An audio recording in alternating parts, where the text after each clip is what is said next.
leading food retailer has gouged more than £3 billion in profits from its customers over the past 2 years alone. With food inflation now at 19%, does the Minister agree that we're living through a cost of greed crisis? And when will this government get serious about tackling the excessive profiteering that's driving up prices and causing real pain for families across Wales and the UK? Well, Mr. Speaker, the government is very serious about dealing with the cost of living crisis, and that's why I'm very pleased that inflation is actually shown to be continuing to fall at the moment. And this government is on track to reach its target of halving inflation over the next year, and this government has always supported the most vulnerable in society, which is why I'm very pleased that we've made sure that pensions and benefits and the minimum wage have gone up in line with inflation. So the Select Committee, Stephen Crabb. Thank you very much, Mr. Speaker. This government continues to spend extraordinary sums of money supporting family incomes during this difficult time. But does my right honourable friend agree with me that what is not fair to the taxpayer is giving people free cash, including young asylum seekers, no strings attached, through a poorly targeted universal basic income? Isn't that not what responsible welfare is all about? Well, Mr. Speaker, the right honourable gentleman is absolutely correct, and it really is extraordinary that the Welsh Labour Party want to spend millions of pounds on handing out a universal basic income to people, including asylum seekers, and then not only that, Mr. Speaker, but to then exempt them from having to pay the same legal bills that the rest of us would be subject to. This government is going to continue supporting the most vulnerable in society, and that's why I'm very pleased not only with the raising of pensions, benefits and minimum wage in line with inflation, but the extra payments made to those most in need. Alex Davies-Jones. Mr. Speaker, last week, in response to the cost of living crisis, the Labour government in Wales increased the educational maintenance allowance to £40 per week. This boost is a lifeline to thousands of students in Wales, and I'm proud that we have a Labour Party stepping up to help while the UK government have turned a blind eye. Now, I'm sure the Secretary of State welcomes the uplift, so can he therefore share what discussions he's having with his Cabinet colleagues to ensure that the UK government can once again follow the Welsh Labour government's lead? Well, Mr. Speaker, I can assure the honourable lady that there are no circumstances under which the UK Conservative government would want to follow the lead of the Welsh Labour government, which is coming forward with policies such as raising taxes by wanting to charge people for using the motorways, bringing in a tourism tax, Mr. Speaker, and even scrapping meal deals. How is that going to help a cost of living crisis? Mr. Speaker, just hammering home the point that has already been raised, does the Secretary of State agree with me that it speaks to the kind of values that the Labour Party have, that they are prioritising providing huge support for those who have illegally entered our country over maximising cost of living support for Welsh citizens? And actually the same might be the case in England if the Labour government were ever to be elected.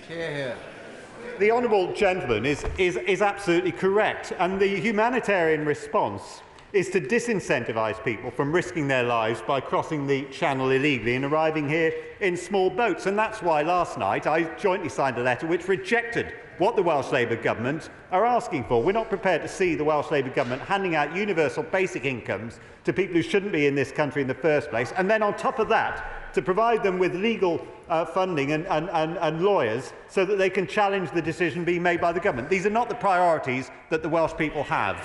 Shadow Secretary of State Joe Stevens. Thank you, Mr. Speaker. Inflation is still over 10%, and last month the Chancellor imposed a stealth tax by freezing personal allowances. And today, as we've heard, the Office for National Statistics has confirmed that food prices have risen at their fastest rate for 45 years. So how does the Secretary of State expect Welsh households to afford even the most basic supermarket essentials when those have increased by almost 25% this year? Well, Mr. Speaker, of course the honourable lady is correct that we have had financial problems as a result of having to spend £400 billion during the COVID pandemic and the inflation which has been caused by the illegal invasion of Ukraine. And that's why the government has continued to support the most vulnerable in society. But the fact of the matter is the Welsh Labour's government response to all of this seems to be to squander taxpayers' money. £100 million going to create extra members of the Senate, £150 million wasted building on plans for a relief road that was never going to be built, and now millions more pounds to be spent on our universal basic income and legal fees for asylum seekers. Joe Stevens. The Secretary of State mentioned inflation earlier, but of course falling inflation doesn't mean prices are falling, just that the rate of the price rises is slowing. And if Cabinet Ministers can't get a grip on basics like that, no wonder the economy is in such a mess. So isn't the reality this? His government continues to fail households right across Wales whilst protecting and rewarding the super wealthy, refusing to abolish non-dom status and giving a huge pension bung to the top 1%. Well, Mr. Speaker, first of all, of course, the so-called top pension bung was for doctors, which is something actually that members of the Labour Party had called for themselves. And if the honourable lady is seriously worried about food prices, perhaps she could explain why it is that the Welsh Labour government want to scrap meal deals and stop people enjoying a drink and a packet of crisps with their food. The fact of the matter is, Mr. Speaker, we will prioritise our help towards the most vulnerable, while the Welsh Labour government continues to squander it on people who don't need it. Liz Roberts. My constituents, Malcolm, Atherton and Beth Clower, run a cafe in Trawsfynydd, and they've had to face the heartbreaking decision to hibernate their business in the face of cripplingly high energy bills. Small and medium businesses are the beating heart of the Welsh economy, and they employ 62.6% of Welsh workers. Yet they received no additional support with their energy bills from the Chancellor in the spring budget. To ensure that Malcolm and Beth can one day reopen their cafe, will he be urging his colleagues in the Treasury to increase the energy support available to small businesses? Here. Well, Mr. Speaker, the honourable lady will be aware that the government have provided an unprecedented package of subsidies for businesses through this winter worth £18 billion, and those were figures set out by the OBR. And then in addition to this, there's been things like the freeze on fuel duty. So I am very sorry to hear about the circumstance that some individual businesses face, but I can absolutely assure the honourable lady that supporting businesses through this difficult time remains a priority for this Conservative government. Liz Roberts. Of course, businesses who are off-grid have suffered another experience and lack of support. But with Mr Speaker's tolerance, I'd like to take the opportunity to raise another matter with the Secretary of State for Wales. Thames Water wastes 630 million litres of water every day through leaky pipes. Rather than fix this environmentally baffling waste, they're planning on moving vast volumes of water from Wales instead. Our natural resources are being diverted elsewhere without recompense and without consultation either with local people. He says he's Wales's man in Cabinet. Will he prove it, therefore, by activating Section 48 of the Wales Act 2017 so that decisions about Wales resources are made by the people of Wales in Wales? Sorry. Can I just say to the honourable lady, I've got a lot of people trying to get it. It's unfair. You do get the two questions. Please do not take advantage of the rest of the chairman. Secretary of State. Mr. Speaker, I'm not responsible for for Thames Water, but I have regular meetings with Welsh Water, and this is not an issue which they've raised with me. But one of the things that I'm sure the honourable lady will agree with is that Welsh Water do need to do more to ensure that there is less sewage and less leakage going into our rivers. And that, of course, is something which the Welsh Labour government is responsible for holding them to account for. John McNally. Number 2, Mr. Speaker. With your permission, Mr. Speaker, I will answer questions 2 and 13 together. The Welsh Government is well funded to deliver for Wales. The spending review provided the Welsh Government with a record block grant of £18 billion a year. As a result of this budget, Welsh Government funding is increasing by a further £180 million over the next 2 years, and this is all on top of the additional £1.2 billion announced at the autumn statement. John McNally. Thank you, Mr. Speaker, and thank the Minister for that answer. But the UK Government, as you've just alluded to, has recently clawed back £155 million from the Welsh Government budget rather than allowing it to be carried forward into the next financial year. I can only assume that by clawing back these funds, for some bizarre reason, the Minister thinks the UK Government is working in the best interests of the Welsh people. Can you tell us if that is so?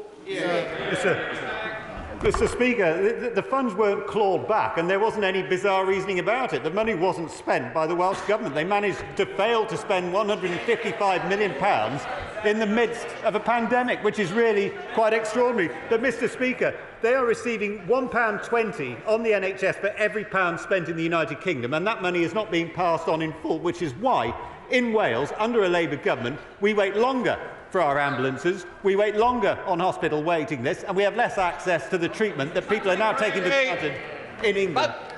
Secretary of State. Making the case for precisely the kind of financial flexibility that devolved administrations require. The reality of inflation and mishandling of the economy is that the Welsh budget is worth £4 billion less than it was when it was first agreed, and the same thing's happening in Scotland. So if the government won't adequately finance the devolved institutions, why won't they devolve reasonable borrowing powers so we can make sure that adequate budgets are set for the benefit of our constituents?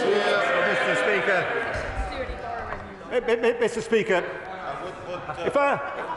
if I ever decide that I want to have some lessons in sound management of public finances, I probably won't be asking the Scottish National Party. Mr. Speaker, the fact of the matter is the Welsh Labour government have had a real terms increase in spending over the spending review period, and it is for others to answer why it is that they're unable to deliver the same level of healthcare, the same level of education, why it is that they're not building roads, and why it is that they're using the money they are getting to spend on paying the legal bills of asylum seekers. Virginia Crosby. Thank you, Mr. Speaker. Under this UK government, does the Secretary of State agree with me that as my constituency of Anismore has been awarded £17 million levelling up funds to regenerate Holyhead, £20 million to refurbish the Holyhead Breakwater, £16 million from the Shared Prosperity Fund, £2.7 from the CRF, hundreds of new jobs at the Inland Border Facility, £175 million at Ira Valley, and now Anglesey has Freeport status with the potential to create 13,000 jobs and £1 billion to the economy. Does the Secretary agree with me that this Conservative UK government is determined to level up places like Anglesey in North Wales that have been forgotten by Labour in Cardiff? Can we just try and help it? I want to get more people in. The only way I can do that with shorter questions. Secretary of State. Well, Mr. Speaker, others in this House may try to shout the Honourable Lady down, but they won't succeed because she has been absolutely unstinting in her support for her constituency. And it's no coincidence that the Prime Minister wanted to go to Innismon to make that the first place he visited as the Prime Minister to celebrate the announcement of the growth deals, which are going to deliver jobs and levelling up across the whole of Wales and the United Kingdom. The fabricant. Thank you, Mr. Speaker. Diolch indeed. Many of my constituents, including myself actually, visit Tywyn in Gwynedd. Is my right honourable friend aware that people need healthcare there, funded of course by the grant? And yet Tywyn Hospital has closed its minor injuries unit, it's closed its inpatient ward. Will my right honourable friend speak to the Welsh Health Minister and discuss how English tourists will get proper health care when they're on holiday in Wales? Mr. Speaker, I'm as ever grateful to my honourable friend for his comments. Unfortunately, the fact of the matter is I'm unable to give a detailed answer because the National Health Service is devolved in Wales. But I very much hope, Mr. Speaker, that Welsh Labour government ministers will want to explain why it is that with all of the extra money that they're getting, with the extra money that they're getting above the money that is given to the National Health Service in England, they're unable to deliver the same standards of healthcare, or for that matter education, as those which we take for granted under a Conservative government run in Westminster. Number 3, Mr. Speaker. Thank you, Mr. Speaker. The Secretary of State has regular discussions with Cabinet colleagues on a range of topics. In England, we have committed to tackling issues in the private rental sector, including improving standards through the introduction of the Decent Homes Standard and providing tenants greater security by banning no-fault evictions. However, as the Right Honourable Member will know, rental issues in Wales are a matter for the Welsh Government. Thank you, Mr. Speaker. Low-quality, expensive private rented accommodation is a problem not only in Wales but throughout the UK. Would the Minister agree with me that we need more council housing built to a high standard? And would he join with me in praising Flintshire County Council for their excellent programme of council house building, which would be an example to the rest of the country, but we need more investment in this area overall? Well, I thank my right honourable friend for that question. North Wales certainly has a deficit of housing, as do many other areas, and certainly that needs to be addressed through building more homes, as he says. I would point out that in 2021 to 22, there were 3 new homes built in England per 1,000 and just 1.7 per 1,000 in Wales, so there's much work to do. Jones. Good morning, Mr. Speaker. According to Rent Smart Wales, the number of registered landlords in Wales fell by 328 during the 2 years to January of this year, and there were 301 fewer rental properties available. Does my honourable friend agree that a significant cause of the current worrying state of the private rental market in Wales is the new legislation introduced by the Welsh Government, which imposes expensive and Byzantine licensing obligations on landlords? And does he also agree with the Labour Cabinet Member for Housing on Torfaen Borough Council, Councillor David Daniels, who recently told the Council's Scrutiny Committee that the new law was the straw that broke the camel's back because for landlords it's just been one thing too many? Yeah. Well, I thank my right honourable friend and constituency neighbour. I think he is perfectly right to raise this issue. He's referring to the Renting Homes Wales Act, and while it may be well-intentioned, the fact of the matter is there's a shortage of housing, and in fact, if you want to keep landlords in the market, you need to incentivise it for them. So the mandatory regulations and costs imposed are really at the wrong time. Gerald Jones, Shadow Minister. Thank you, Mr. Speaker. Private rental costs in Wales increased by 4.2% in the year to February 2023, the highest annual percentage change since the Tories came to power. Whilst the government have accepted the need to uplift benefits in line with inflation, they've completely failed to accept that the same principle should at the very least apply to the local housing allowance. Given that this affects the largest item of a family's budget, can the Minister explain exactly why this is one area of policy where the government do not seem to believe that inflation exists? Thank you, Mr. Speaker. He will be aware that the local housing allowance rates were raised to the 30th percentile in 2020, and that there is also support through the discretionary housing payments scheme. There is, in addition to that, of course, the whole array of support that's been provided through the recent cost of living pressures. Liz Twist. Question 4, Mr. Speaker.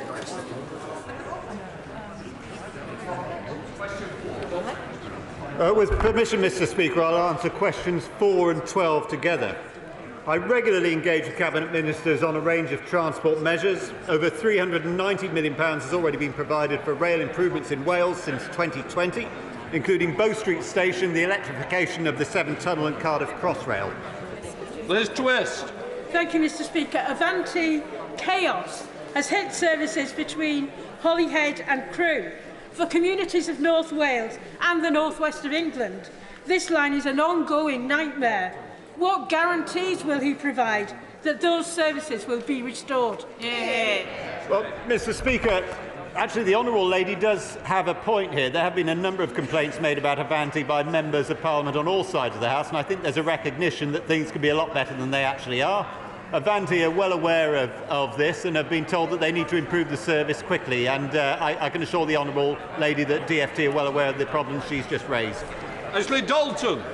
Thank you, Mr. Speaker. Rail connectivity is crucial to the border communities of Wales and England, such as connections between Wrexham and Merseyside. Furthermore, Merseyside is just as inaccessible for some communities in the north of England as it is in Wales. Skelmersdale, in my constituency, is a community of 40,000 people, but has been left without access to a train station since 1958. Can the Minister tell me how the government plans to make sure our communities on both sides of the border have access to rail services? Well, Mr.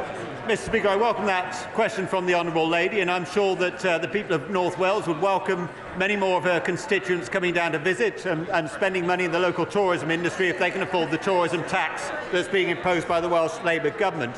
To answer the lady's question simply, there will be an RNet review out shortly. I hope it will, and believe it will contain good news for rail users across Wales, which will benefit travellers from across the whole of the United Kingdom. Kevin Foster.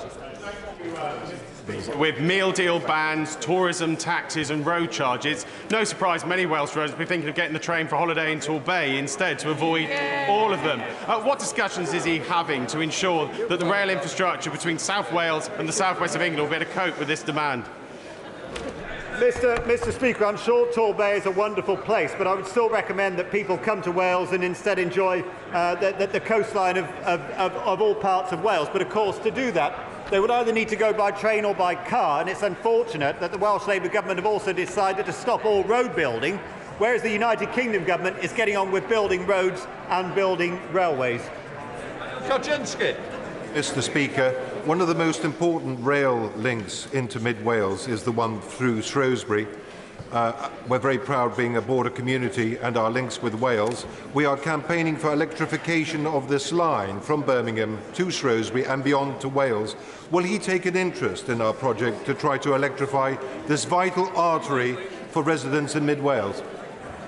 Well, Mr. Speaker, I will of course take an interest in this matter, but it is a matter more for the DFT than for my good self. But what I have taken an interest in is the fact that there is a great deal of work going on in the Forest of Dean area to ensure that that commuters on both sides of the border are able to enjoy more reliable rail travel.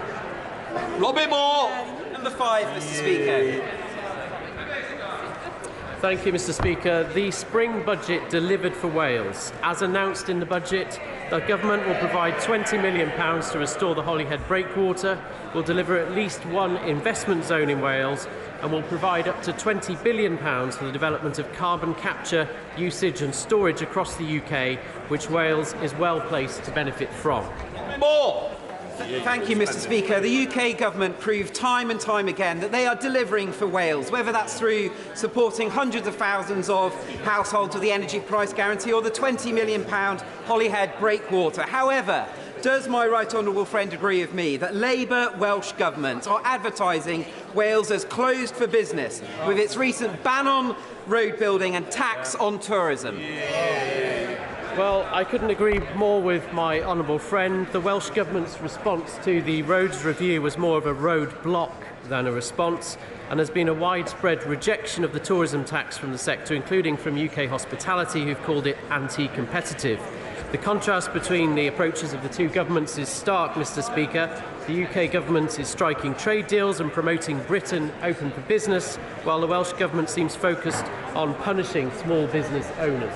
Sir Christopher Bryant. Thank you very much, Mr. Speaker.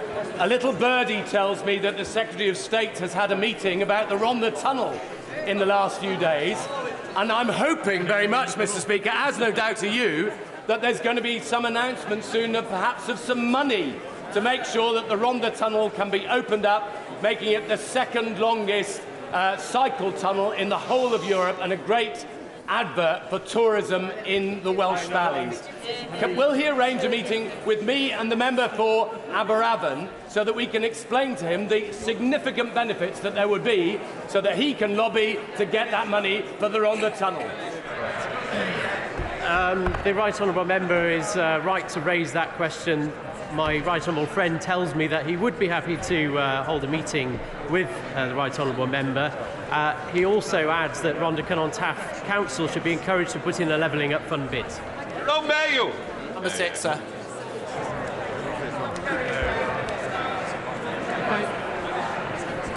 Thank you, Mr. Speaker. I do indeed have discussions with the Welsh Government about the adequacy of Welsh healthcare services, most recently about Betsy Cadwaladr University Health Board being put back into special measures. It should be noted, however, that the Department for Health and Social Care regularly engages and collaborates with the Welsh Government to share best practice on achieving better outcomes for patients UK-wide. Jerome Mayo. Mr. Speaker, the Secretary of State has just told us that the Welsh Government receives £1.20 in health funding for every pound spent in England. And yet, despite this, the Welsh Government, the only government in the United Kingdom which is actually cutting funding to the NHS. So does my right honourable friend agree with me that the Labour Party has proved incapable in office of running health services? Thank you, Mr. Speaker. I do very much share his concern across Wales and especially in North Wales. And yesterday, the latest troubling revelations about Betsy Cadwaladr, we learned that the First Minister was wrong to state that the Auditor-General had recommended taking the board out of special measures just prior to the devolved elections of 2020. And when it comes to funding, Mr. Speaker, Welsh Government may repeatedly call for more money, but they're the only government in the UK to cut health spending. And in the latest budget, they've set out plans to cut day-to-day spending on the delivery of NHS services in real terms this year compared to last, while the UK government's providing a real terms in...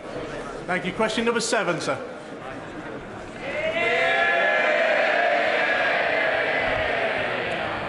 Thank you, Mr Speaker. The Secretary of State for Wales has regular discussions with the First Minister on how our two governments can work together within the current devolution settlement to deliver for Wales. Our recent agreement to establish 2 Welsh free ports shows what we can achieve when we work together for the benefit of people and communities in Wales. Rob Roberts. Thank you. Given that the Senedd only sits for 2 days a week, and if yesterday's reports are anything to go by, the First Minister is less than truthful with his answers anyway. Can my honourable friend fathom any reason why they need to expand Senedd membership by 60% at huge cost to the Welsh taxpayer? And does he agree with me that the Welsh people should be asked whether they want more MSs, only working 2 days a week? Well, the honourable member is right to ask that question. I fully agree with him that the last thing people in Wales want is more politicians in Cardiff Bay. And the Welsh Government would be better spending the estimated £100 million that the proposals would cost on public services. So if the Welsh Government and their separatist allies are so confident that these proposals should progress, then I agree they should seek the agreement of people in Wales through a referendum. We now come to Prime Minister's questions. Abner Pongasari. Question number 1, Mr Speaker. Prime Minister. Mr Speaker, later today I will return to Belfast to mark the 25th anniversary of the Belfast Good Friday Agreement. It's an opportunity to thank some of the leading architects of peace for their courage and the pivotal role they played to set the groundwork for a better future for the people of Northern Ireland. We will also commemorate those who are no longer with us. Mr Speaker, this morning I had meetings with ministerial colleagues and others in addition to my duties in this House. I shall have further such meetings later today. Thank you, Mr Speaker. We're in the middle of a housing crisis with mortgages soaring, rents rising and house building set to a post-low. And just last week, with an interview with the Conservative Home, the Prime Minister admitted his disastrous decision to drop housing targets to appease Tory party members. Can the Prime Minister please explain to the House why the views of 1,000 members are more important to aspiring homeowners, families across the country? Well, Mr Speaker, on this side of the House, we believe in empowering local communities to make the decisions that are right for them and to protect their green spaces. And the place where most acutely where house building is not keeping up with need is in Labour-controlled London. Thank you, Mr Speaker. It's been reported that the Welsh Labour Government is going to incentivise people smugglers by offering £1,600 of taxpayers' money every month to asylum seekers. Can I ask my right honourable friend for an assurance that he will never contemplate such a daft idea in our small boats bill? Well, Mr Speaker, I know my noble friend Lord Bellamy and the Secretary of State for Wales wrote to the Welsh Government yesterday confirming that we would not be undertaking their request. Now, I know that the Labour leader has said that the Welsh Labour Government is his blueprint. And unbelievably, as my honourable friend said, Labour in Wales are trying to pay illegal migrants £1,600. Mr Speaker, we're stopping the boats. Labour's paying for them. We now come to the Leader of the Opposition, Keir Starmer. Thank you, Mr Speaker. The Tory party chair says that public services are in pretty good shape. Has the Prime Minister met a single member of the public who agrees with him? Prime Minister. Mr Speaker, because of the record investment that we're putting into public services like the NHS, we're now getting waiting lists down. Because of the reforms that we've made to our education system, more children are studying in good and outstanding schools. Because that's what you get with a Conservative government: more funding, more reform, and better outcomes for Britain. He's living in another world to the rest of us. People waiting more than 2 days from an ambulance because they broke the NHS. Only 1 in 100 rapists going to court because they broke the criminal justice system. A record number of small boats crossing the Channel because they broke the asylum system. People can't afford their bills, can't get the police to investigate crimes, can't get a doctor's appointment. Does that really sound like pretty good shape to him? Mr. Speaker, what's the record? Since 2010, since 2010, crime down by 50% under the Conservative government, Mr. Speaker. 20,000 more police officers, we've given them more powers, and we've toughened up sentencing, all opposed by Sir Softy over there. Mr. Speaker, either the Prime... Order. Our constituents want to hear the question and the answers. What I would say is, you'll progress questions beyond. The Prime Minister wants to leave early, along with the Leader of the Opposition. Help me to help them. Yes.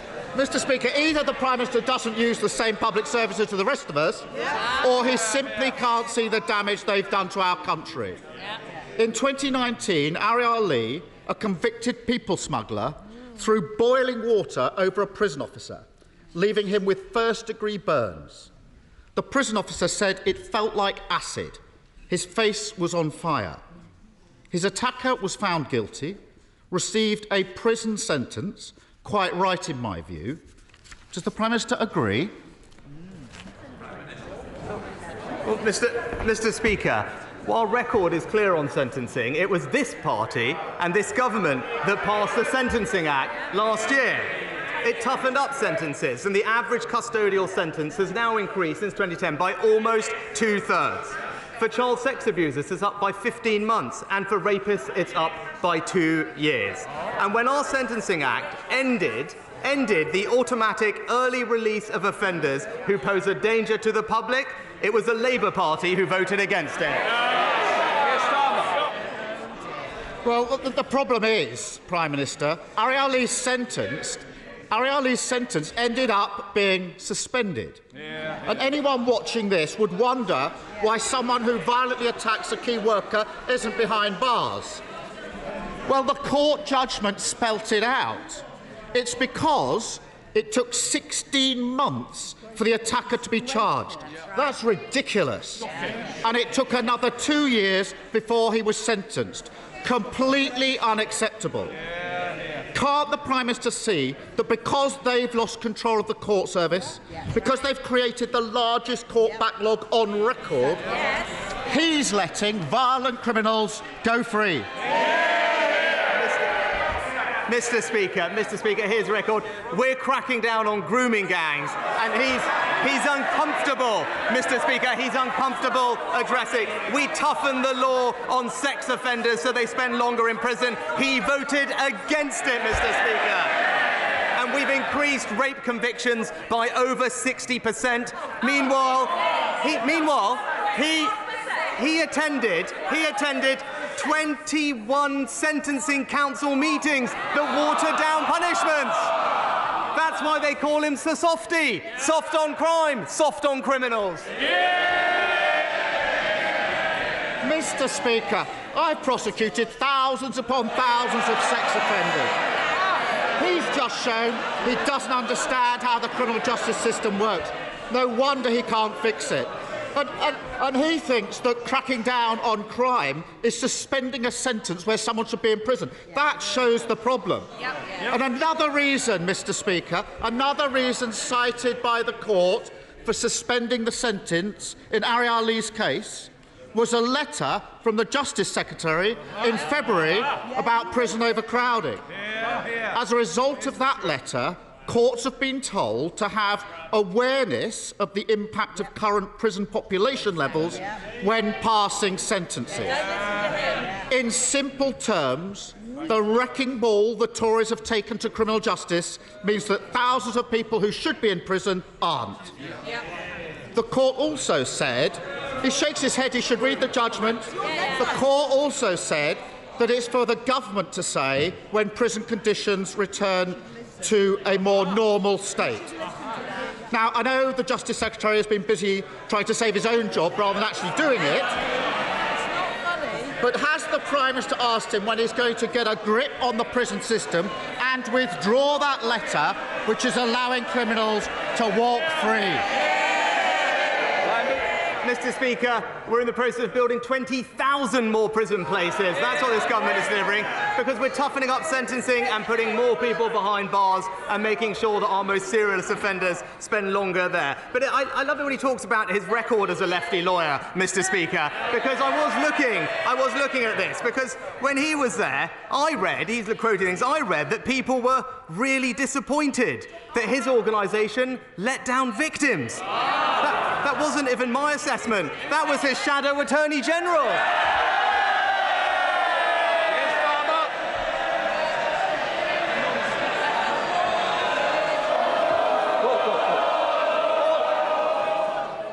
I want to get through these questions, so do my constituents. If there's any member whose constituents they aren't interested in, please leave the chamber. Keir Starmer. Well, Mr. Speaker, when I was in office as Director of Public Prosecutions, those benches my greatest supporters. In 2013, the Home Affairs Select Committee said, we would like to commend the work of the Director of Public Prosecutions, Keir Starmer. He's striven to improve the treatment of sexual assault. They go on to say...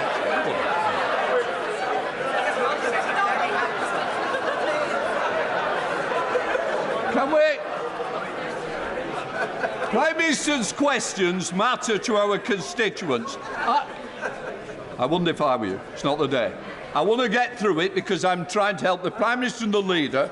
You're not being helpful. We'll hear this question no matter how long it takes. Keir Starmer. Mr. Speaker, this is 2030. Order. Ms Stevenson, I've heard a few weeks.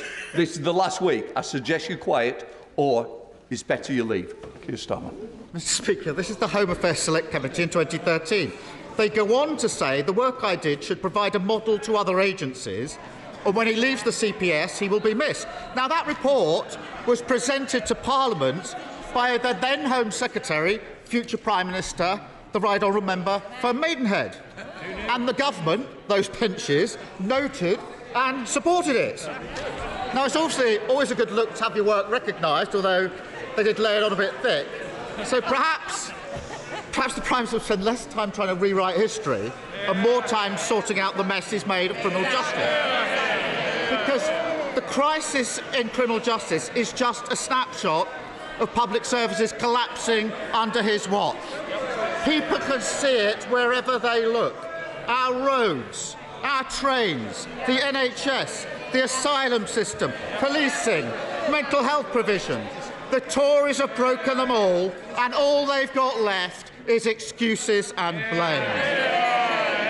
Now, I know the Prime Minister would rather talk about a maths lesson than the state of the country, but perhaps he could solve this equation. Why, after 13 years of a Tory government, are patients waiting longer than ever, criminals walking free, growth non-existent, and why, everywhere you look, does nothing seem to work at all? Prime Minister. Mr. Speaker, I can't quite remember, but I think he started by talking about when he was DPP in 2013. And I'm actually glad he brought that up, because there was something else that happened when he was DPP in 2013. And that was when he got his own special law, Mr. Speaker. I've got it right here. It's the pensions increase. It's the pensions increase for Keir Starmer. Order. Just a moment. Can I just say, order. I expect both sides to listen to the questions and the answers. Prime Minister. Mr. Speaker, here it is. It's the pensions increase pension scheme for Keir Starmer, QC, 2013. Now, while we're introducing a transformative policy to support doctors to cut the waiting list faster, he wants to raise taxes on public sector workers. And it's one law for him and tax rises for everyone else.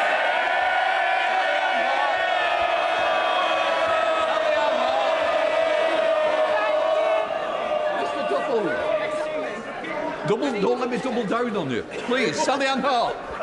Mr. Speaker, recently I presented a Prime Minister's Point of Light Award to Joan Willett, nearly 107, for her fundraising for the British Heart Foundation. And two other Hastings and Rye residents, Anthony Kimber and Alistair Felly, were celebrated as community champions at number 10. Will the Prime Minister join me in thanking all our fantastic volunteers and community champions, not only in Hastings and Rye, but throughout the United Kingdom, and will he continue to bring them together in celebration? Can I thank my honourable friend, and I'm absolutely delighted that Joan received her Points of Light Award, and volunteers and community champions like Joan and Anthony and Alistair all make important contributions to their local community, and we're all very grateful to them. In fact, every month, Mr. Speaker, millions do the same thing, and they deserve our praise. Their generosity is integral to what makes our country and our community special, and it's right that we do everything we can to celebrate them. Leader of the SNP, Stephen Flynn.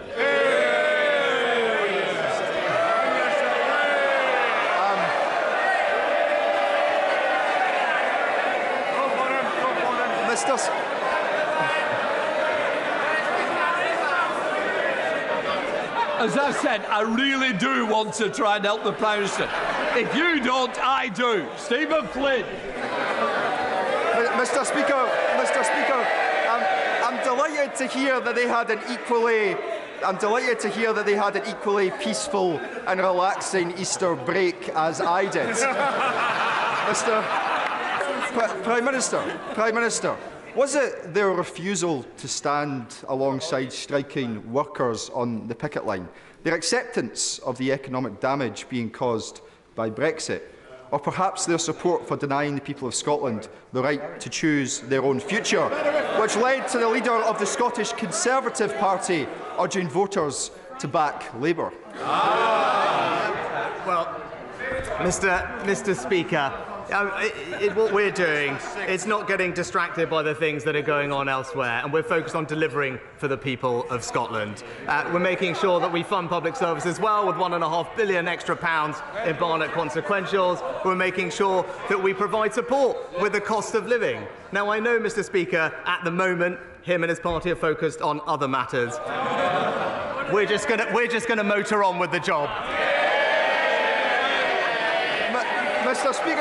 Mr. Speaker, let me be clear. We will take no lectures from a party which has not had a mandate to govern in Scotland since 1955. Who went through 3 Prime Ministers in the course of just a matter of months, who crashed the economy, who sent mortgage rates soaring, who've taken energy support away from families most in need. Now, a Prime Minister has been fined by the police not once, but twice, who take donations from Russian-backed donors and who, of course, have stuffed the House of Lords with people like Baroness Mone. But, Mr. Speaker, let's be clear. What we're talking about is the fact that the leader of the Scottish Conservatives believes that the people of Scotland should return Labour Party members of Parliament to this House rather than Scottish National Party members to this House.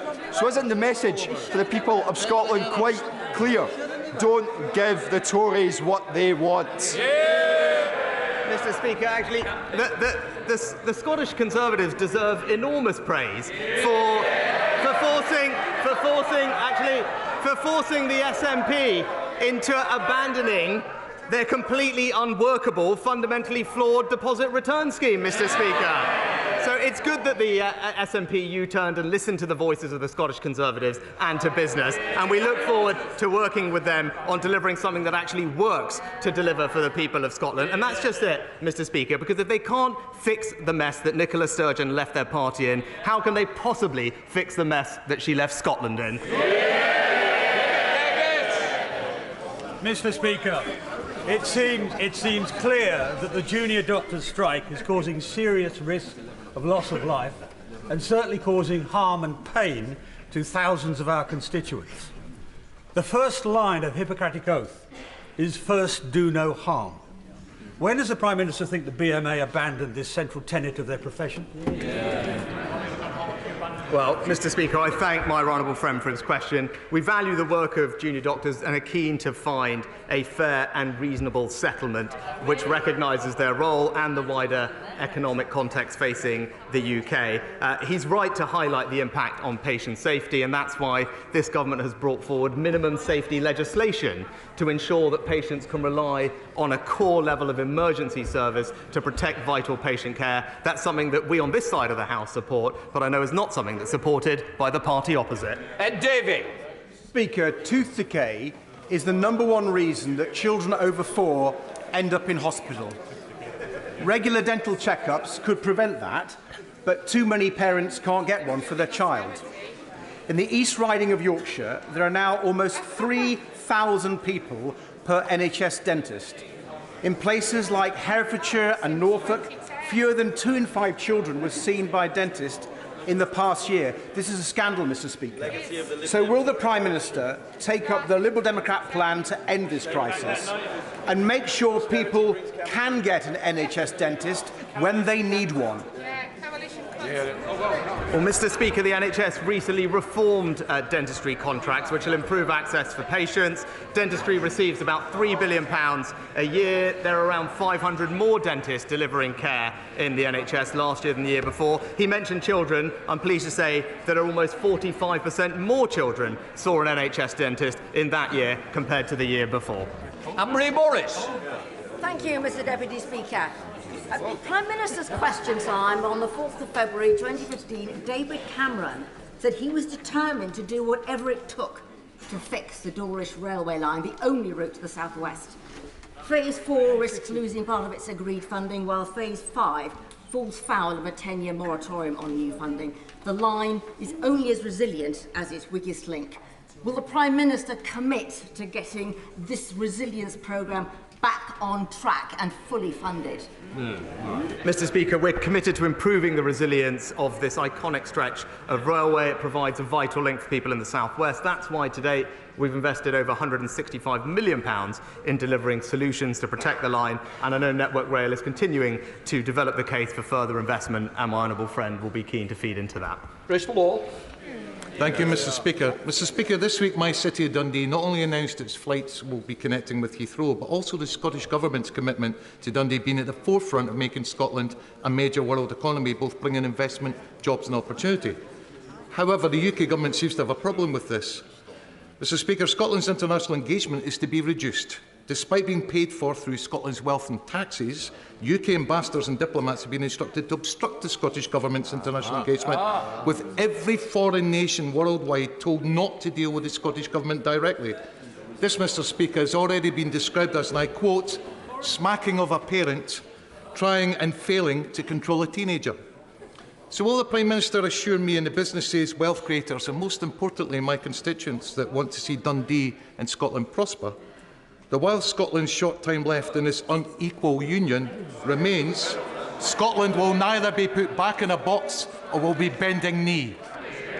Well, Mr. Speaker, I'm actually pleased to say that we are supporting the communities of Dundee. They received £14 million in the Levelling Up Fund to support Green Transport Hub in the city centre. It's a demonstration of the UK Government wanting to invest in communities in Scotland and deliver for Scottish people. So, Keir Batty. Thank you, Mr. Speaker. On Saturday, I joined my 17-year-old constituent Alfie Ford in walking to raise funds for the National Autistic Society. Alfie's mission is to walk 15,000 steps every day in the month of April to raise awareness around autism and to show that every autistic person deserves the best chance in life.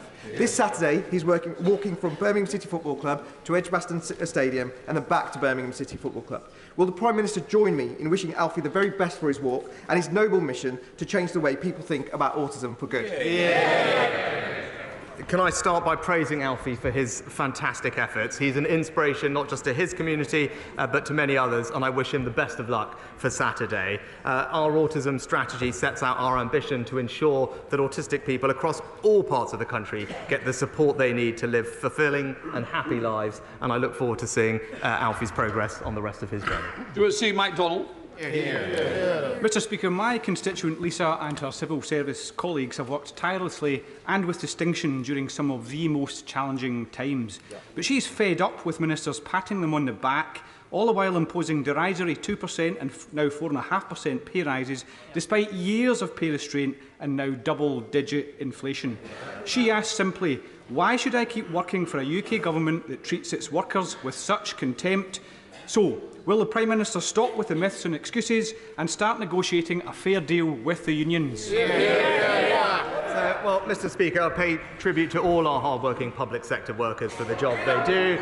We have a well-established independent pay review body process for making sure that we can have pay settlements that are fair and affordable, and I'm very pleased that we reached agreement with many unions on those pay settlements, and I hope that those members vote in support of them. Thank you, Mr. Speaker. Would my right honourable friend agree with me that those who seek to criticise the Conservative record on law and order should look in the mirror and ask the question, who was Director of Public Prosecutions for some of those years? Well, Mr. Speaker, my right honourable friend is absolutely right. Our record is clear. We've halved crime since 2010. Neighbourhood crime has fallen 25% just in the last few years. Criminals are spending longer in prison, and crucially, we, unlike the party opposite, are giving them the powers they need to tackle violent protests. Owen Thompson. Mr. Speaker, my elderly constituent Anne has been in Turkey for 5 weeks now after her husband suffered a devastating brain bleed and is now in intensive care after their holiday insurance, Stay Sure, refused to pay medical bills and have so far refused to engage with me. This has resulted in Anne being stuck with extortionate medical bills and surgery costs which she has covered using their life savings. With finances running out, they're both stranded and have been advised that they'll need to find at least £50,000 to pay for an air ambulance to bring them home. Will the Prime Minister meet with me to consider all the possible options to support constituents like Anne and her husband in difficult situations like this, especially where insurance companies abdicate all responsibility?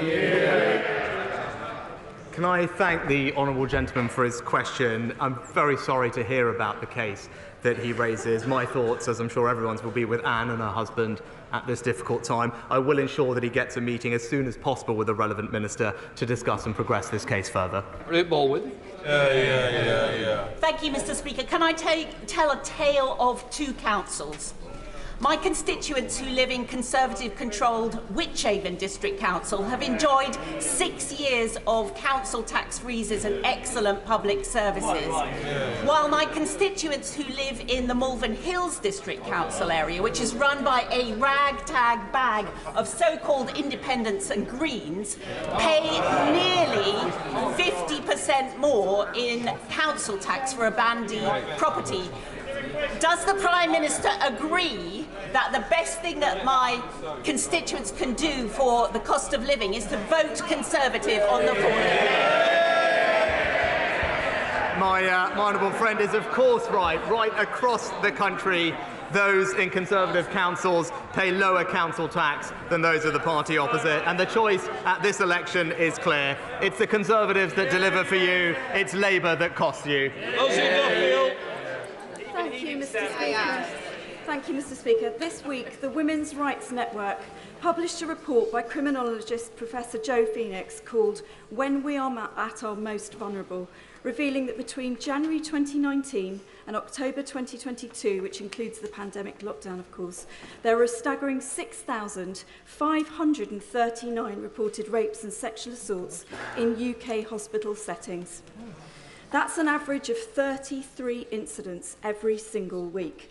And as 8 police forces did not provide any data, the real figures are bound to be significantly higher.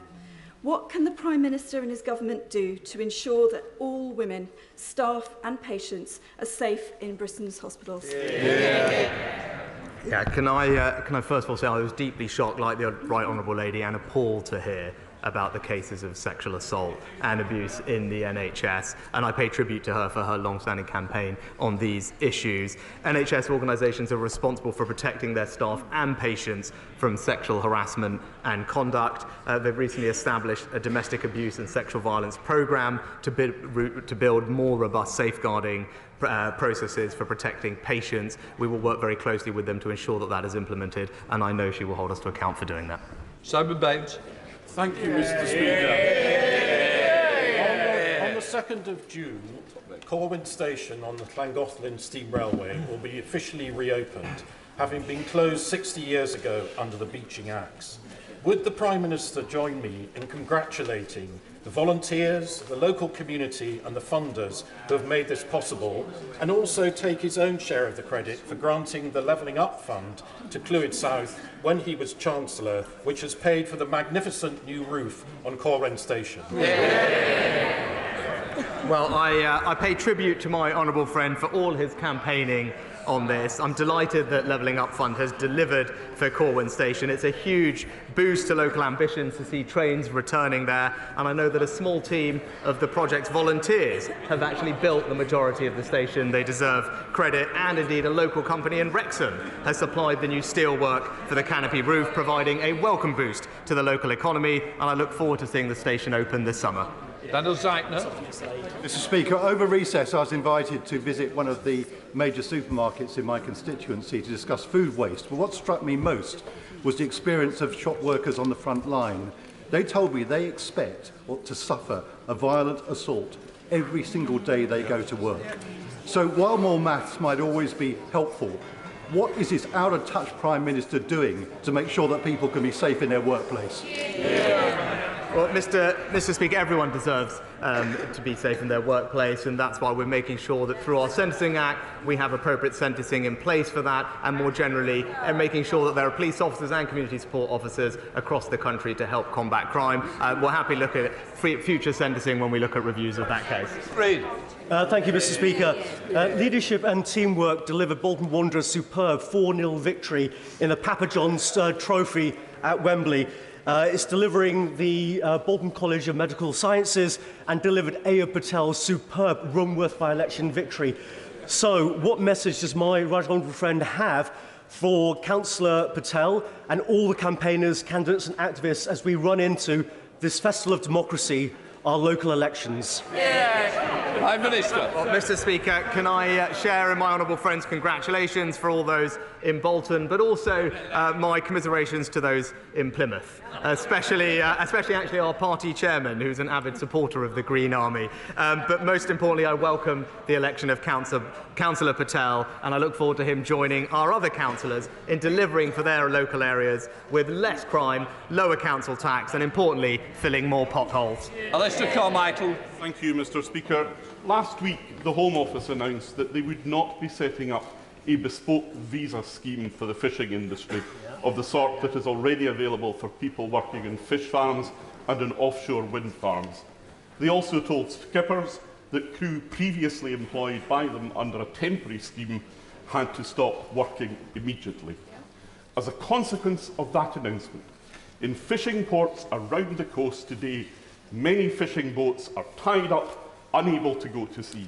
It's the only time the Home Secretary has been successful in our stated ambition of stopping the boats. The Prime Minister and his party promised our fishermen a sea of opportunity if they would support them. But what's the point of a sea of opportunity if you can't get crew to fish in it? Well, Mr. Speaker, I'm not sure I recognise the characterisation that the honourable gentleman put forward. We are proud champions of the UK's fishing industry, not least with our £100 million investment in fishing communities, but when we're always looking to engage with them to make sure that they get the support they need. Crucially, all the opportunities that are there for them because of Brexit, we're keen to make sure that we deliver. Jane Hunt.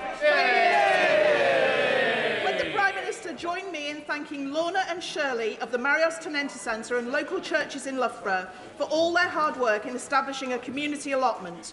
Local people use the facility as a great place to get outdoors, as well as a relaxing place to be.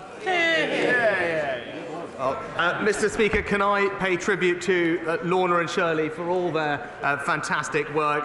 Allotments can do wonders, not just for, as she said, providing food, but also well-being and a place of sanctuary for people around the country, and they deserve enormous praise for creating one for the benefit of their community. That completes Prime Minister's questions.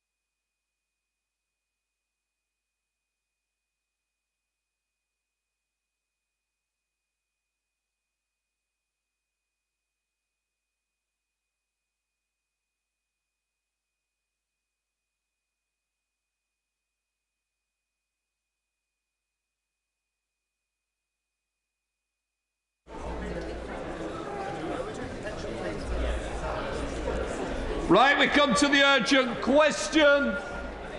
Yvette Cooper. To ask the Home Secretary to make a statement on secret police stations operating in the UK by the CCP. Minister. Thank you, Mr. Speaker. Ordinarily, my colleague, the Security Minister, would have responded to this question because it sits in his portfolio.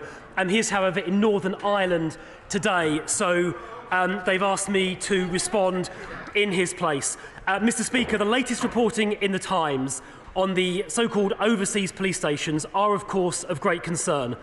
As the Security Minister said in his previous statement on this matter in November last year, investigations by the law enforcement community are ongoing, which of course limits what I'm able to say in this House on a live investigation on a sensitive matter, as members of this House will of course appreciate. I don't want to say anything that would jeopardise any operational investigations or indeed any potential future prosecutions. I will, however, take this opportunity to reassure the House of this government's resolve to protect every community in this country from transnational repression. The protection of people in the United Kingdom is of the utmost importance. Any attempt to coerce, intimidate or illegally repatriate any individual will not be tolerated. This egregious activity is part of a wider trend of authoritarian governments, not just China, but others as well, perpetrating transnational repression in an effort to silence their critics overseas, undermine democracy and the rule of law, and further their own narrow geopolitical interests. Through our police forces and the intelligence agencies that work with them, we take a proactive approach, protecting individuals and communities from threats. Where we identify individuals who may be at heightened risk, we are front-footed in deploying protective security measures and guidance where necessary. The upcoming National Security Bill will strengthen our powers to deal with transnational repression and indeed agents of foreign states more generally.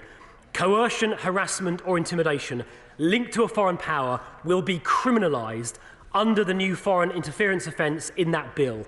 Existing criminal offences against a person, such as assault, will in future command higher sentences where they are undertaken at the behest of a foreign power through the state threats aggravating factor in that bill. The bill will also introduce a new foreign influence registration scheme, and we will not hesitate to use these new powers to bear down on the activities of foreign entities of concern. The National Security Bill will return to this House in early May, and I call on all members here to support it when it does. It is clear, however, that we can and must do more. That is why the Prime Minister asked my right honourable friend, the Security Minister, to lead a new Defending Democracy task force. A key priority of that task force is to enhance our response to transnational repression. That work is ongoing, and my right honourable friend, the Security Minister, will provide an update on that work to the House in due course. And it obviously builds on the work done by his predecessor as Security Minister, the right honourable member for East Hampshire, who I see is in his place. Mr. Speaker, I am clear, as is the rest of government, that the repression of communities in the UK will not be tolerated and must be stopped. Home Secretary. Thank you, Mr. Speaker. It's reported in the Times this morning that a Chinese businessman linked to an alleged Chinese secret police station in London has attended Chinese Communist Party political conferences, is linked to the United Front Work Department, and has also organised Tory party fundraising dinners and attended events with Conservative Prime Ministers. These are very serious allegations, raise vital national security questions, and I think the Home Secretary should be here to answer this. Exactly. The Director General of MI5 has warned about the Chinese authorities both trying to influence our politics and also running operations to monitor and intimidate the Chinese diaspora, including forcibly repatriating Chinese nationals. In November, we questioned the Security Minister about possible secret police stations in Croydon, Hendon and Glasgow. He provided no information but said he would come back with an update, and he has not done so. Nor has he met with my honourable friend, the member for Croydon Central, despite promising to do so. Other countries have taken visible action. This week, 2 men were arrested by the FBI in New York for suspected operations, and in the Netherlands, similar operations have been shut down. But here in the UK, we have heard nothing. No reports of arrests, no reassurance that these operations have been closed down. And instead, we're told one of the key individuals has been vice chairman of the Chinese group fundraising for Conservative Association in the City of London and has attended party-organised events with 2 out of the last 3 Conservative Prime Ministers. So can he tell us the full extent of this individual's involvement with the Conservative Party and his contact with any government ministers and what action ministers and the party have taken? Can he tell us what they have done about the alleged secret police station in Croydon and elsewhere? Has its operations been closed down?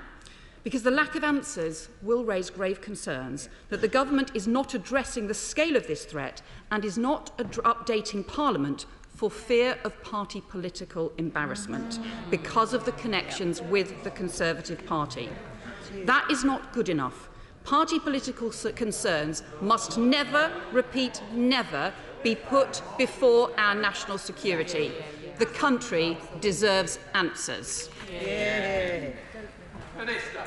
Thank you, Mr. Speaker. Now, the Shadow Home Secretary asked a number of questions in relation to the specific individual named in the Times today in connection with his activities in Croydon, which, as a Shadow Home Secretary, will appreciate, it's the borough that I represent in Parliament as well. It's of great concern to me as well as to the member for Croydon Central. What I can tell the House is that I've been briefed today, as you would expect, at short notice. It's not my ordinary ministerial portfolio.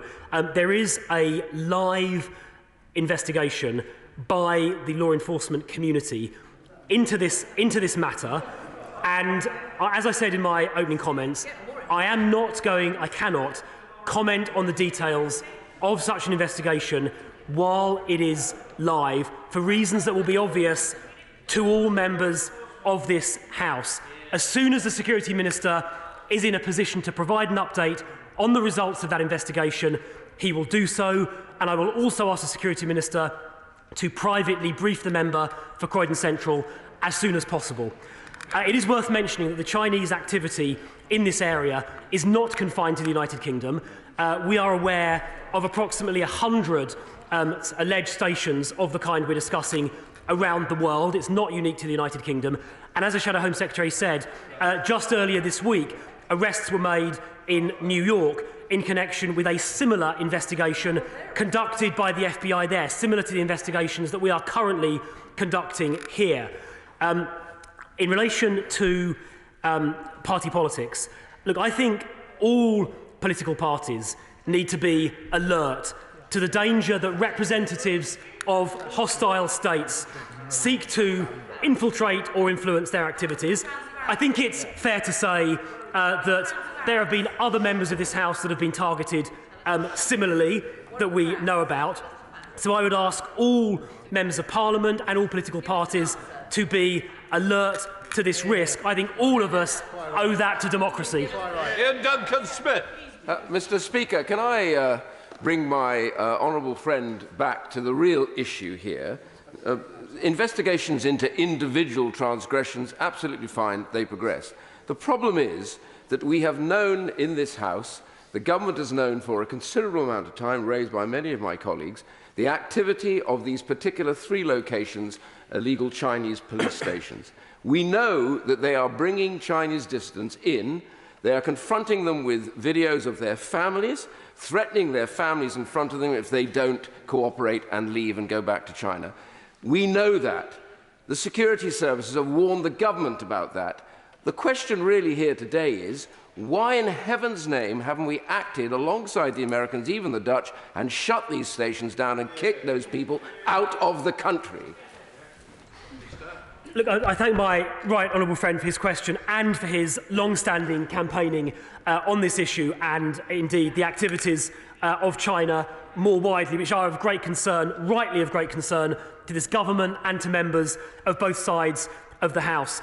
The activity he described, interference with Chinese nationals in this country, is something we take incredibly seriously. We saw that terrible incident in Manchester not very long ago where members of the Chinese consular staff there dragged somebody, a Chinese national, inside or someone inside their compound, and as a consequence of that, 6 Chinese officials have now left the United Kingdom. The activity my honourable friend described is incredibly serious. It is unacceptable. It must and will be stopped. But in relation to those 3 particular locations he referenced, because they are the subject of a live investigation and live work by the law enforcement community, I'm afraid I can't say any more from the dispatch box today, but as soon as my right honourable friend the Security Minister can provide an update, he will do so. Come to SNP spokesperson Alison Thewlis. Thank you very much, Mr Speaker. The SNP welcomed the inclusion of a standalone China section in the Integrated Review 2023, and I agree with the Minister that this is a threat that we must take seriously, and that the Government should be giving as much, if not more, attention to influence of Chinese state actors as that coming via Putin's oligarchs. This is not the first time that this has been raised in this House, so can I ask the Minister if he's able to provide any update at all on these secret Chinese state police stations? Can he assure us that he is not just waiting for the National Security Bill to go through before action can be taken? Can he reassure me that he or the Security Minister, perhaps more appropriately, has had communications with his counterparts in the Scottish Government and Police Scotland? And given that that one of these alleged secret police stations is in my Glasgow Central constituency, can I also have an update from ministers on this situation? Because I was promised one by him verbally in the past and have not had that update. Yeah, and he's not here today to answer to it, so I don't want to put him on the spot with that, but that is very concerning. Can he also tell me what reassurance he can provide to Scotland's Chinese community, some of whom may have good reason to fear Chinese state interference and the secret police that may be operating? And can he reassure us that there will be some action forthcoming, because it doesn't feel as though there's been terribly much action thus far? Here. Okay, well, first of all, I will, on his behalf, recommit the Security Minister to meet with the Honourable Lady, along with, obviously, the member for Croydon Central. Given one of these locations is in her constituency, I think it is important the Security Minister does meet her to discuss it. So, on his behalf, I make that commitment now, and I'll talk to the Security Minister later on today to reiterate the importance of that meeting taking place for all the reasons the Honourable Lady quite rightly points to. Look, I completely agree with the point she makes. This kind of activity, intimidation or potential intimidation of foreign nationals on our soil, whether it's by people acting for parts of the Chinese state or indeed other states, it's not just the Chinese state, we've seen it with other countries as well, Iran being an obvious example. It's completely unacceptable. We have zero tolerance for this kind of activity. It is under active investigation. It is not true to say no action is being taken. In relation to these particular sites, action is currently being taken, but members will understand why I can't go into the details of that work just at the moment. And just to reassure the House, action can be taken and will be taken under the law as it stands, but the National Security Bill updates and increases the powers we have available to us. For example, requiring registration and giving us more power to act against those people who are acting on behalf of foreign states. And I do just encourage all members to support that bill and in the other place, get it through Parliament and onto the statute books as fast as we can, because those extra powers do help us in this area. Mark Pritchard. Can I agree with my right honourable friend that the National Security Bill will make this country safer against state threats and indeed make political dissidents in this country, North Korea, Russian or Chinese, safer as well? Does he agree with me, though, that when it comes to national security, that it should not be a party political football, and by definition, when there are ongoing cases, that they should not be discussed in this House, and in particular, where there are classified elements to these cases? Well, my honourable friend is absolutely right in the comments that he makes.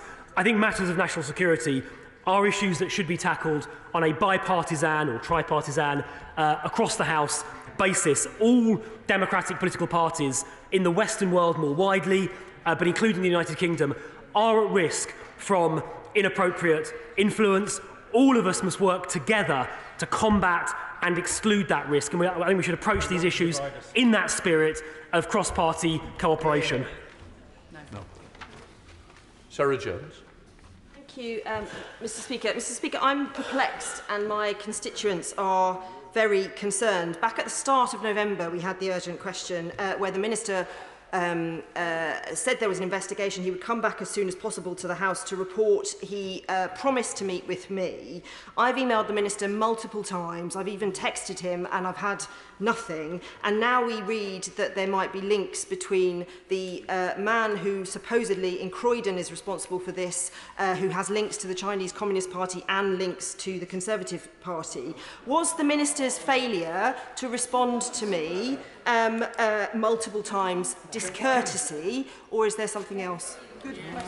Look, I think that insinuation of party political influence is frankly a disgraceful slur, and I think frankly the Honourable Lady is not doing Croydon residents a service by attempting to ask the question in the way that she just did.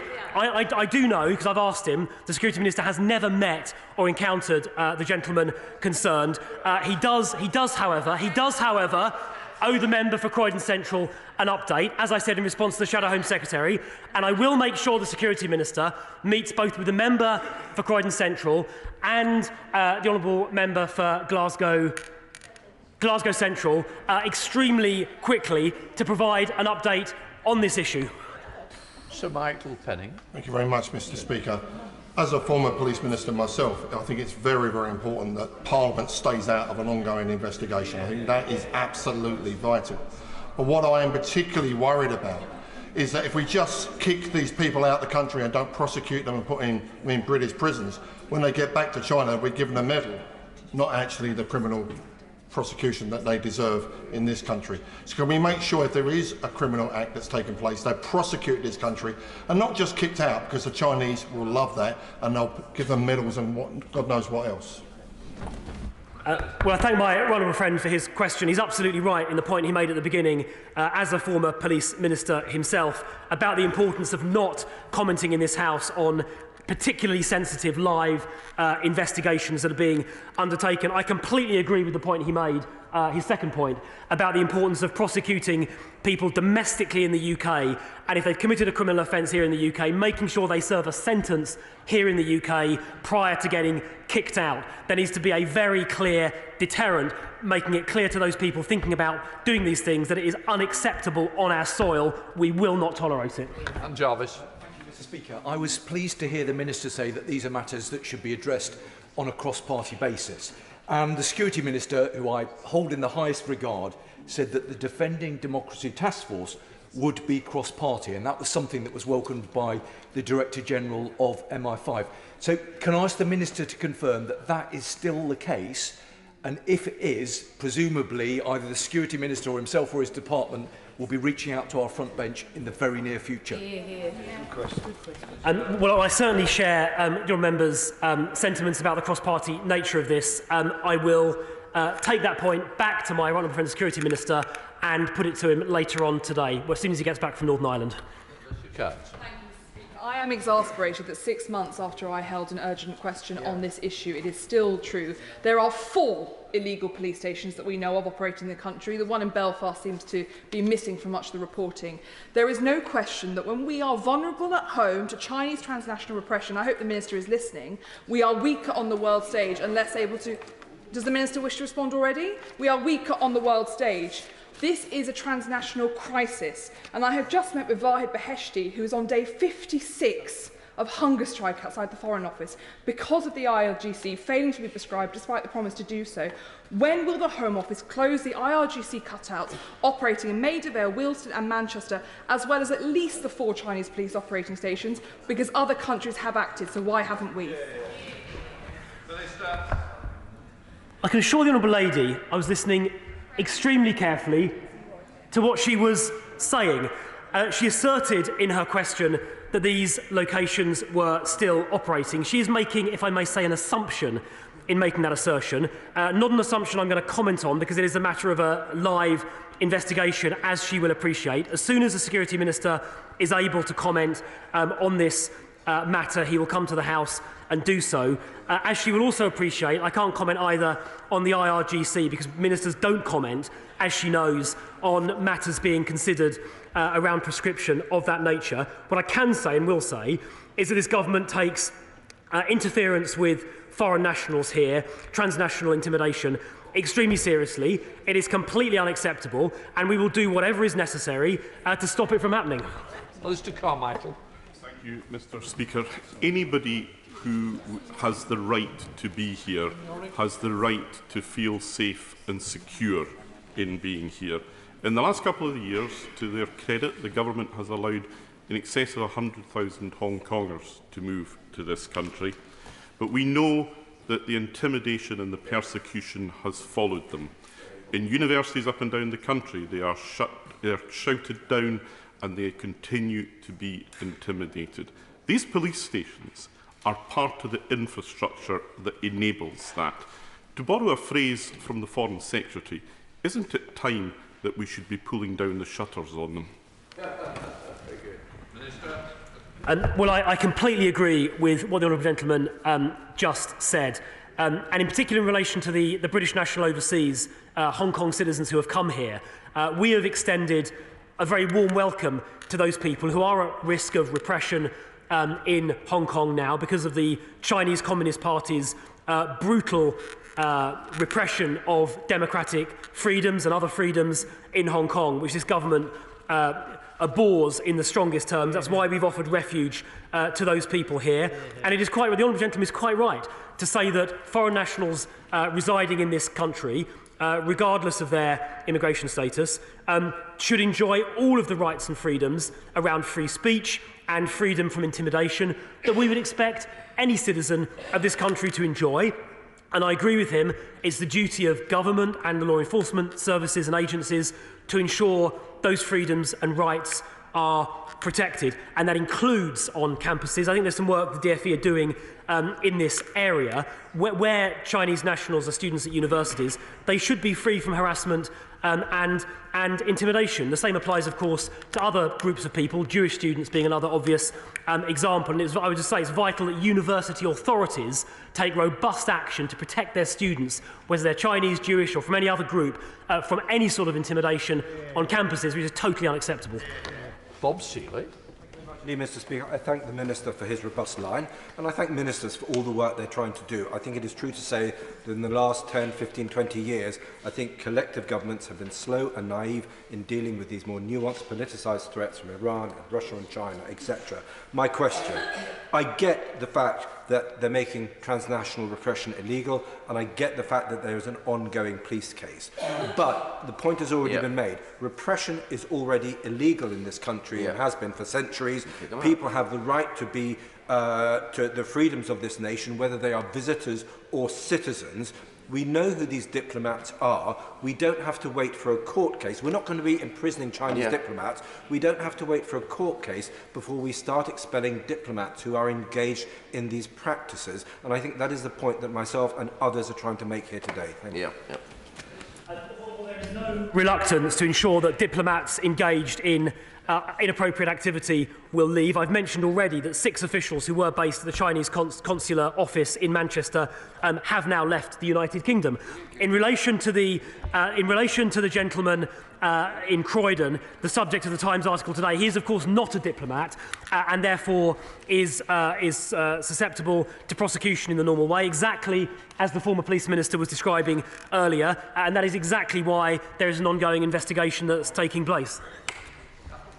Very much, Mr. Speaker. What specific measures will higher education institutions be encouraged, or even, if it's necessary, legislation to protect particularly BNO passport holders, but also young Iranian students, young Russian and Ukrainian students who feel under surveillance, and where there are actually other students within the student body who are there under a sort of surveillance pact? We know this has been happening for quite some time, and the government's response has been tardy. Could he undertake today to meet with the Higher Education Minister and to share immediate advice following today's news so that we can have a reassurance that all international students are safe? Well, I completely agree with her sentiment that international students, indeed any students at UK universities, should be free from intimidation, a point I made in response to a previous question. Whether those are Chinese students, Iranian students, Jewish students or anyone else, they should not be getting intimidated. And I would just repeat the point I made earlier, that individual universities, first and foremost, should be ensuring in the first instance, the safety of students on their campuses. In relation to her question about action by DfE, as members will appreciate, I'm straying quite a long way beyond the limits of my ministerial responsibility by answering this question already. Going into DfE goes even further. What I will say is that I'll ask the Security Minister to come back to the member for Hornsey and Wood Green specifically on that point and update her in writing on what work he is doing with DfE to ensure the safety of students on campuses. It is a vital question. It is appropriate that the government get involved as well as leaving it to universities, and I'm going to ask him to come back to her on that very important point. But I completely agree with the sentiment of her question. Simon Clark. Thank you, Mr. Speaker. These illegal police stations form part of a pattern whereby China is an adversary of freedom the world over. And we saw that recently over her intimidation of Taiwan. We see it in her treatment of Hong Kongers. We see it in her actions in Africa to try and act through debt bondage to secure advantage on that continent. When will the government designate China, as we should, as a formal threat to the interests of the United Kingdom in our security architecture? Minister. Well, I thank my honourable friend for his question. I mean, I do agree with the thrust of his thesis that clearly the Chinese Communist Party is seeking to project its influence around the world in a way that often undermines the interests of the recipients of that interest and often undermines the interests of those countries who believe in freedom and who believe in democracy. And I think we do have a duty in this country, acting with our allies in the free world, to make sure that that influence is circumscribed. Clearly, we are taking more powers domestically, for example, through the National Security and Investment Act, which came into force just over a year ago to seek to limit influences in the investment and economic sphere.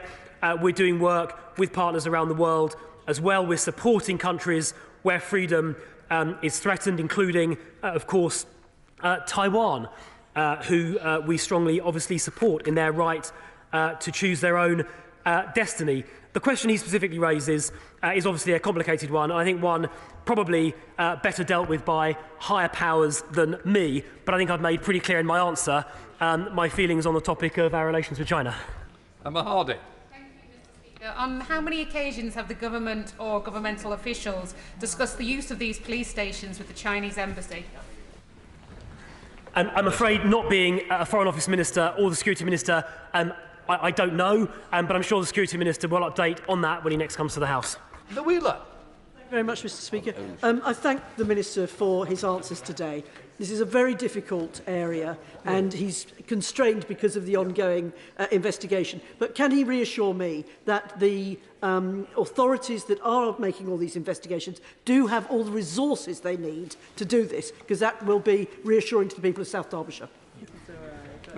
Yes, I can provide the Honourable Lady with the assurance that she requires. We do take this as a government incredibly seriously. We don't think the operation of these facilities is remotely acceptable. We don't think the intimidation of foreign nationals on our soil is remotely acceptable either. And so the relevant law enforcement bodies do have the resources necessary to protect people on British soil, as this House and the Honourable Lady rightly expect. So, Chemi. Thank you, Mr. Speaker. Last month, Coventry hosted a friendship festival to welcome Hong Kong nationals under the BNO scheme. Now, I'm proud of the city's diversity, but existence of Chinese police station poses a direct threat to my constituents.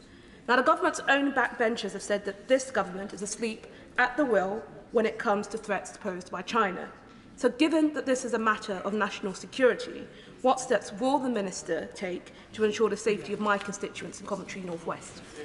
Minister. Yeah, well, look, I don't accept the suggestion that the government has been asleep at the wheel. There's a whole range of actions being taken to counter foreign state threats. I've mentioned the National Security and Investments Act, the National Security Bill, the integrated review that puts national security at its heart, and the Defending Democracy Task Force, which the Security Minister is chairing, all designed to keep not just BNOs, but others safe as well. And on the topic of BNOs, I think that actually does illustrate this country, the United Kingdom, at its best. We sometimes hear people on the other side say that we don't have safe and legal routes, or we don't extend a warm welcome.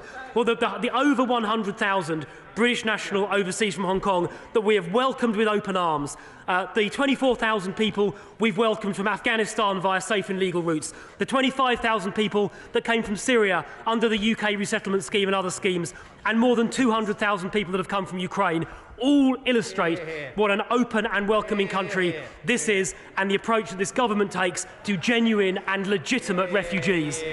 Henry Smith. Thank you, Mr. Speaker.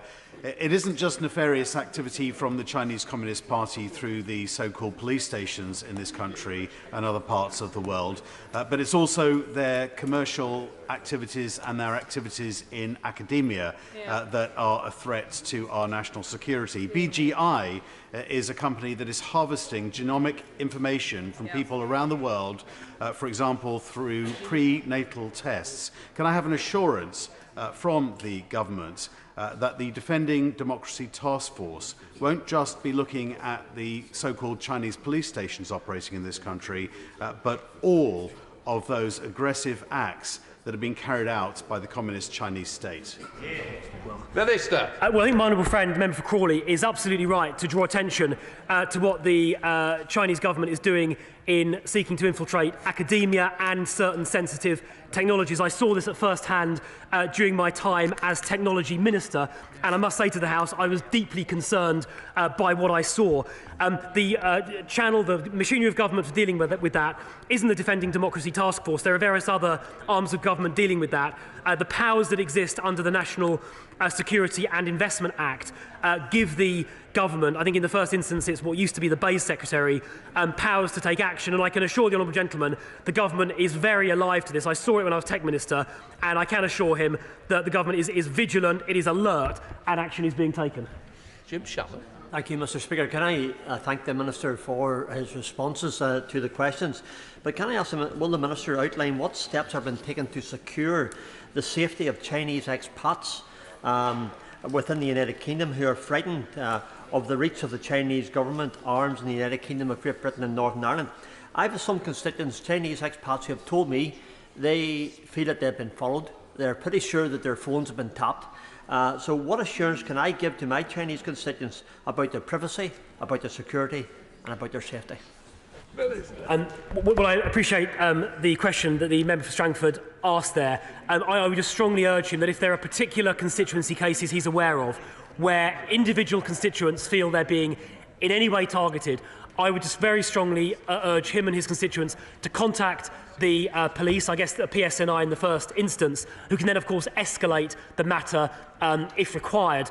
Please do report that quickly. I'd say the same in fact to any member of this House, so they can be quick, and I can assure him those matters will be quickly investigated, action taken as well. Zeki Batty. Thank you, Mr. Speaker. The constituency of Meriden has become home to many people from Hong Kong. Can the Minister reassure my constituents that we take our moral duty to protect political dissidents very seriously, and they should be free from harassment from any inch of UK soil? And of course, I don't just mean from Chinese police stations, but also from IRGC cutouts as well. Yeah, well, my honourable friend makes an extremely important point. It's a long-standing principle in this country that we will ensure the freedoms and the rights of all of those who reside on our soil. We will protect them from threats to their freedom by whoever those might be perpetrated, including and perhaps even especially foreign states. So my honourable friend made a very important point, and he is absolutely right to make it. Michael Fabricant. I thank the right honourable lady opposite for tabling this urgent question, though I do doubt whether the Chinese community will be thanking her after she made her cheap political point, which rather spoiled the questions that she was asking. But my right honourable friend will be aware that it's not just foreign actors like China who are active in this country, but also those of Iran. What does my right honourable friend think that he can do to protect journalists who seek to criticise correctly not only the regime in China, but also that which is happening in Tehran and the rest of Iran? Well, I firstly associate myself with the comment made at the beginning of the Honourable Member for Lichfield's question just then. In relation to press freedom, it is, of course, a long-standing, centuries-old principle in this country that the press are free and should be free from interference, including interference by foreign states, and that includes, of course, Iran. We are actually at the moment working very closely with, I suspect, the Iranian media outlet that was targeted shockingly and shamefully and disgracefully by the Iranian regime to ensure that they can and will continue to operate from UK soil, as they are perfectly entitled to do. We now come to the statements. I call the Minister.